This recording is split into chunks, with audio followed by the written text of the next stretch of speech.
High বন্ধুরা, খুব সুন্দর টেস্টি অ্যান্ড হেলদি ফুড তোমাদের সাথে শেয়ার করতে চলেছি। আমি এটা অনেক রকম সবজির মধ্যে দিয়েছিলাম।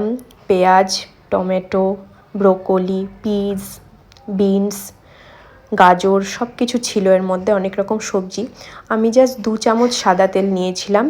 এর মধ্যে আমি সমস্ত সবজিগুলো একটু নাড়াচাড়া করে নিলাম, নিয়ে একটু নুন হলুদ দিয়ে নিলাম। তার মধ্যে দেখতে পাচ্ছ সয়া চাংক ভেজানো ছিল, ওগুলোও দিয়ে দিলাম। দিয়ে একটু নাড়াচাড়া করে জাস্ট এটাকে বয়েল করার জন্য ঢাকা দিয়ে নিলাম। কিছুক্ষণ পর 15 মিনিটস পর ঢাকনা খুলে দেখলাম অনেকটাই বয়েলড হয়ে গেছে, সব জিনিসগুলো মিশে গেছে।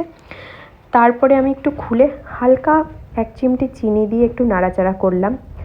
করে আমার একটা গুঁড়ো মশলা করা ছিল, একটু জাস্ট কড়াইতে ভেজে জিরে, ধনে, গোলমরিচ গুঁড়ো করে দিয়ে দিয়েছিলাম। খেতে কিন্তু অসাধারণ হয়েছিল, তোমরা ট্রাই করে দেখতে পারো।